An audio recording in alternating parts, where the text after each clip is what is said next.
9 सितंबर 2023।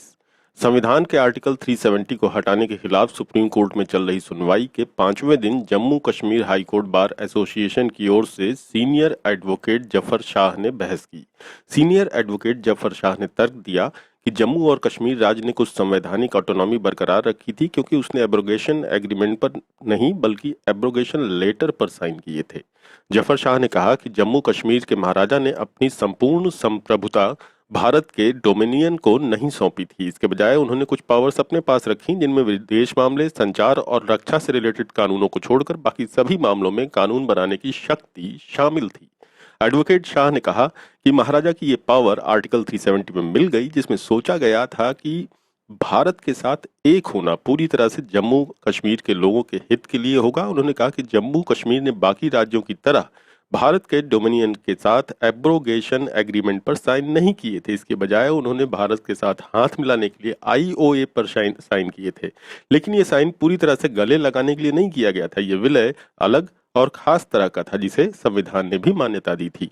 चूंकि जम्मू कश्मीर ने पहले ही आईओए में अपनी कुछ पावर्स यानी रक्षा, संचार, विदेशी मामले भारत को दान कर दिए थे, साथ ही राजा हरि सिंह चाहते थे कि कोई और दान न हो, यानी कोई और पावर, कोई और ताकत भारत सरकार को न सौंपी जाए। इसलिए आर्टिकल 370 को इस तरह से ड्राफ्ट किया गया था कि कानून बनाने के लिए जम्मू कश्मीर राज्य का परामर्श या कंसेंट जरूरी थी।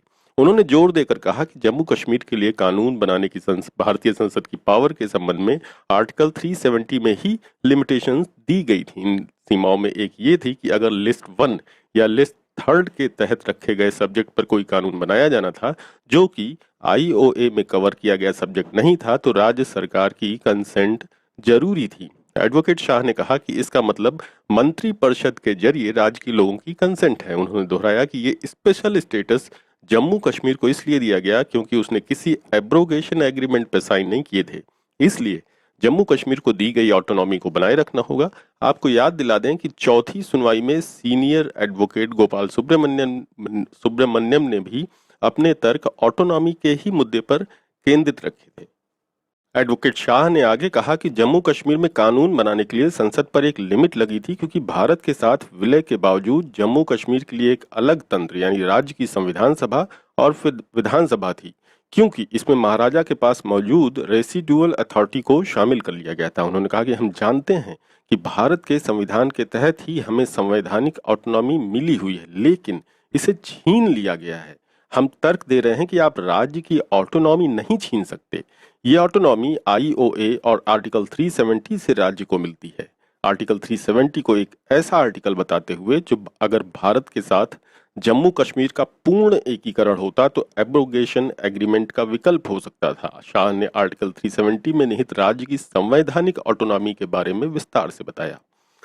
आर्टिकल 371 आई में कंसल्ट शब्द का प्रयोग किया गया है और आर्टिकल 371 आई के साथ साथ 371 डी में कंसेंट शब्द का प्रयोग किया गया है। उन्होंने अंडरलाइन किया कि कंसेंट का मतलब है कि दोनों पक्षों को सहमत होना।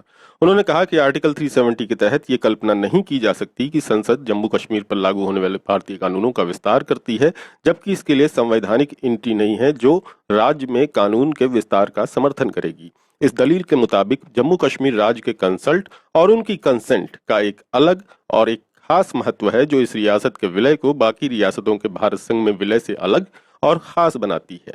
इस बैकग्राउंड में जफर शाह ने तर्क दिया कि राष्ट्रपति के आदेश यानी CO 272 में कहा गया है कि यह आर्टिकल लागू नहीं होता है। इस तरह से यह महज अमेंडमेंट नहीं था, बल्कि राष्ट्रपति को आर्टिकल को निष्क्रिय करने की पावर दी गई थी। सरकार की कार्रवाई को धीरे धीरे राज्य विधायिका की पावर में कटौती बताते हुए उन्होंने कहा कि 1950 में राज्य विधायिका के पास 3 सब्जेक्ट्स को छोड़कर कानून बनाने की पूरी पावर थी। आर्टिकल 370 के बाद उन्हें संघ से सहमत होना पड़ा और उन्हें कानून लागू करने के लिए अनुरोध करना पड़ा। इसके बाद चर्चा आर्टिकल 370 को परमानेंट करने के मुद्दे पर ट्रांसफर हो गई। इस बारे में जस्टिस संजय किशन कौल ने कहा कि ये कहना है कि 370 परमानेंट है वास्तव में कठिन है। मान लीजिए कि राज्य खुद कहता है कि हम चाहते हैं कि सभी कानून लागू हों, तो 370 कहाँ चला जाता है? फिर हम वास्तव में प्रोसेस पर वापस आते हैं। जस्टिस संजय किशन कौल ने फिर पूछा कि फिर क्या ये प्रक्रिया स्वीकार्य नहीं थी? इस पर जफर शाह ने दलील दी कि सवाल ये है कि क्या 5 अगस्त 2019 को आर्टिकल परमानेंट हो गया था क्योंकि इसे हटाने के लिए मशीनरी अवेलेबल नहीं थी। उन्होंने आगे कहना जारी रखा कि अगर आप पूरी तरह से इंटीग्रेट करना चाहते हैं तो हमें आईओए और 370 से छुटकारा पाना होगा और एक एब्रोगेशन एग्रीमेंट को एग्जीक्यूट करना होगा। हम जड़ों की ओर वापस जाते हैं। जस्टिस कौल ने जवाब दिया, ये वहां के ऐतिहासिक घटनाक्रम थे। राज्य के कानून बनाने के अधिकार को सुरक्षित रखने के मामले में 370 की प्रभावशीलता में बदलाव आया। कुछ अभी भी बाकी था। जो कुछ बाकी था उन्होंने 370 की प्रोसेस के जरिए इसे हटा दिया। और ये क्या प्रोसेस थी? सवाल सही है या गलत? 370 के तहत जो केंद्र और राज्य के बीच संचार का जरिया था, एक मेथड बनाया गया। वास्तव में अगर आप ऐसा करना चाहते तो आप कर सकते थे। ऐतिहासिक रूप से भी अगर आप देखें तो ये समय की अवधि में किया गया था। इस मौके पर बेंच ने वर्बली ये भी कहा कि जम्मू कश्मीर की संप्रभुता को भारत को समर्पण बिना शर्त और पूर्ण था। बेंच ने आगे ये भी अंडरलाइन किया कि जम्मू कश्मीर के संबंध में कानून बनाने की शक्तियों के संदर्भ में भारतीय संसद पर लगाई गई बेड़ियों का मतलब भारत में निहित संप्रभुता को कम करना नहीं है। सीनियर एडवोकेट जफर शाह ने कहा कि इस विचार को जम्मू कश्मीर में स्थायी निवासियों के रूप में रहने वाले लोगों की रक्षा करना था। इसे 1927 की अधिसूचना के मुताबिक स्थायी निवासियों के संरक्षण में दिया गया था। दिलचस्प बात यह है कि उस समय एक समुदाय यानी कश्मीरी पंडित और हिंदू समुदाय ने एक आंदोलन खड़ा किया था। दुर्भाग्य से उन्होंने हमें छोड़ दिया और हम उस समुदाय के प्रति बहुत आभारी हैं क्योंकि हमें उन्होंने हक की बात करना सिखाया था। उन्होंने आंदोलन किया क्योंकि वो शिक्षित थे। उन्होंने कहा कि उन्हें नौकरियों की जरूरत है और राजा को तो पंजाब से भी लोग मिल जाएंगे नौकरियों के लिए, इसलिए कश्मीरी लोगों को राज्य में ही नौकरियां मिले, इसलिए उन्होंने आंदोलन किया। इसके चलते एक अधिसूचना जारी की गई जिसके मुताबिक स्थायी निवासियों के लिए नियुक्ति को उन तक ही प्रतिबंधित कर दिया गया। एडवोकेट जफर शाह 1927 की उस अधिसूचना का जिक्र कर रहे हैं जिसके मुताबिक नौकरियां केवल उन्हीं लोगों को मिलेंगी जो जम्मू कश्मीर के स्थायी निवासी होंगे। ये आंदोलन कश्मीर की हिंदू और पंडित आबादी द्वारा किया गया जो अपेक्षाकृत शिक्षित थे और उन्हें डर लग गया था कि अगर ऐसा कोई कानूनी कदम राजा नहीं उठाते हैं जिसमें बाहर से आने वाले लोगों को मिलने वाली नौकरी प्रतिबंधित नहीं की जाती है तो उन्हें अपने ही राज्य में नौकरियां नहीं मिल पाई। शाह इसी संरक्षण की बात कर रहे हैं। एडवोकेट शाह ने उस सुरक्षा के लिए कई वजहें बताई जिनमें नौकरियों और संपत्तियों की सुरक्षा और अतिरिक्त अधिकार और विशेषाधिकार प्रदान करना शामिल था। हालांकि उन्होंने जो सबसे महत्वपूर्ण कारण बताया वो इस क्षेत्र को अक्षुण्ण रखना था, ये अंडरलाइन करते हुए कि जम्मू कश्मीर 3 क्षेत्रों लद्दाख, कश्मीर और जम्मू से बना था। उन्होंने कहा कि पहले के महाराजा तीनों को एक साथ लाना चाहते थे और इस तरह से ये स्टेट बनी, मगर अब क्या किया गया है, इसे बांट दिया गया है। लोग बटे हुए हैं। इसका एक हिस्सा पाकिस्तान के पास है, इसका एक हिस्सा चीन के पास है, लगभग 2000 किलोमीटर अक्साई चीन में, बाकी हिस्सा यहाँ है। ताकतें हम सभी को सैंडविच बना रही हैं। हम तीनों क्षेत्रों के साथ हमें एकजुट होने की जरूरत है। हमें वैसे ही जीने की जरूरत है जैसे हम रह रहे थे। सीनियर एडवोकेट जफर शाह ने तब कहा कि आर्टिकल 370 में राज्य की सरकार को मंत्री परिषद द्वारा सहायता और सलाह देने की परिकल्पना की गई थी। उन्होंने कहा कि राष्ट्रपति को किसी भी तरह की सिफारिश करने में राज्य के प्रमुख के रूप में राज्यपाल द्वारा प्रयोग की जाने वाली पावर का एक बेहद महत्वपूर्ण हिस्सा था।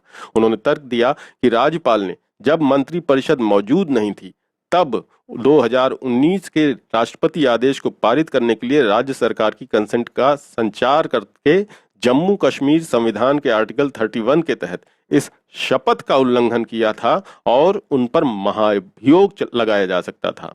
उन्होंने कहा कि राष्ट्रपति की अधिसूचना के संदर्भ में भारत के राष्ट्रपति न केवल भारत के संविधान के तहत बल्कि जम्मू कश्मीर के संविधान के तहत भी राज्यपाल की शक्तियों को मानते हैं।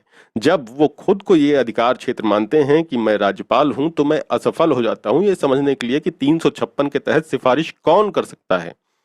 उन्होंने इस बात पर भी प्रकाश डाला कि CO 272 के शुरुआती शब्द यानी प्रेसिडेंट के ऑर्डर्स के कि जम्मू कश्मीर सरकार की कंसेंट से राष्ट्रपति, और इसका मतलब ऐसी सरकार से है जिसमें मंत्री परिषद हो। उन्होंने कहा कि इस मंत्री परिषद ने लोगों की राजनीतिक उपस्थिति भी स्थापित की और विस्तार के रूप में लोकतंत्र का एक तत्व भी स्थापित किया। अपनी दलीलें खत्म करते हुए उन्होंने कहा कि अगर आप 367 का उपयोग करते हैं, 370 को बदलते हैं, इसे वापस लेते हैं और फिर आप 367 को ही खत्म कर देते हैं, ये कोई वास्तविक कार्रवाई नहीं है, ये वैध नहीं है। वास्तव में 370 एक ऐसा मामला है जहां सरकार कुछ करना चाहती है लेकिन इसमें संवैधानिक बाधा है। इसके बाद सीनियर एडवोकेट राजीव धवन की दलील ले आई, जिन्होंने अपने लिमिटेड टाइम में इस बात पर रोशनी डाली कि भारत दुनिया का सबसे विविधतापूर्ण देश है और ये विविधता भारतीय संविधान में झलकती है। उन्होंने अदालत से जम्मू कश्मीर के लोगों से किए गए ऐतिहासिक वादों का सम्मान करने का आग्रह किया।